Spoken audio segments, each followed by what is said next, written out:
ഇന്ന് ഫ്രൈഡേ ആയിട്ട് ഞങ്ങൾ എല്ലാവരും കൂടി ജസ്റ്റ് ഒന്ന് പുറത്തു പോവാണ്. ഈ ഞങ്ങൾ എന്ന് പറഞ്ഞാൽ ആരാന്നല്ലേ പരിചയപ്പെടുത്തരാം. ദിസ് ഇസ് കൊച്ച.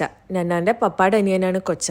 And this is Shilu uncle. കൊച്ചാന്റെ ബെസ്റ്റ് ബഡിയാണ് ഷിലു അങ്കിൾ. പിന്നെ ഇത് ജൂഡി ആൻറ്റി, ഷിലു അങ്കിളുടെ സ്വന്തം ഭാര്യ. ആൻഡ് ദിസ് ഇസ് ഫിദാപ്പു, കൊച്ചാന്റെ ഇളയ മോളാണ്.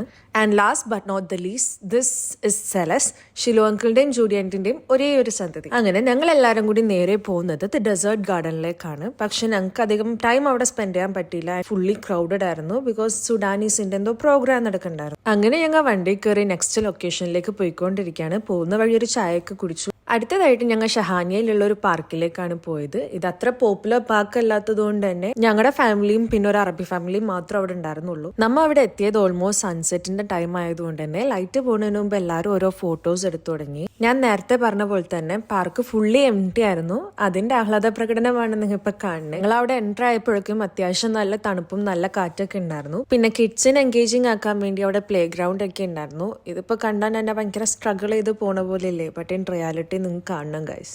അങ്ങനെ എൻ്റെ വക കുറച്ച് പട്ടിഷയൊക്കെ കഴിഞ്ഞ് നെക്സ്റ്റ് നമ്മൾ ചലഞ്ചസിലേക്ക് കിടക്കുകയാണ്. അങ്ങനെ ഞങ്ങളുടെ ഫസ്റ്റ് ചലഞ്ചാണ് പുള്ളപ്പ്. കളത്തിലേക്ക് ആദ്യം ഇറങ്ങിയത് ഫിദമോളാണെന്നുണ്ടെങ്കിലും സ്കോർ ചെയ്തത് ഷിലു അങ്കിളാണ്.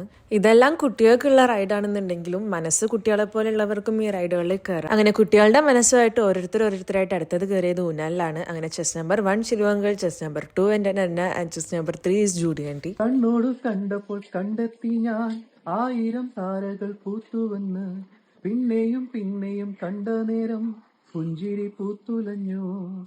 കാണാതെ വയ്യെന്ന തോന്നലായി, കണ്ടിട്ടും കണ്ടിട്ടും പോരാതായി, തൊട്ടപ്പോൾ ആത്മാവിൽ തേൻ നിറഞ്ഞു, പൂ പോലെ നീ വിരിഞ്ഞു. ഇതിലിപ്പോ ആരാണ് പാട്ട് പാടുന്നത്, ആരാണ് ആക്ട് ചെയ്യണത് എന്ന് നിങ്ങൾക്ക് ഗസ് ചെയ്യാൻ പറ്റോ? സത്യത്തിൽ രണ്ടുപേരും നല്ല അസലായിട്ട് പാട്ട് പാടും. പക്ഷെ എനിക്ക് ഇന്ന് ഒരാളുടെ പാട്ടേ കിട്ടിയുള്ളൂ. സാരമില്ല, നമുക്ക് അടുത്ത പ്രാവശ്യം സെറ്റ് ആക്കാം. അപ്പൊ ഇനി അടുത്തൊരു വീഡിയോ കണ്ടവരെ ബൈ.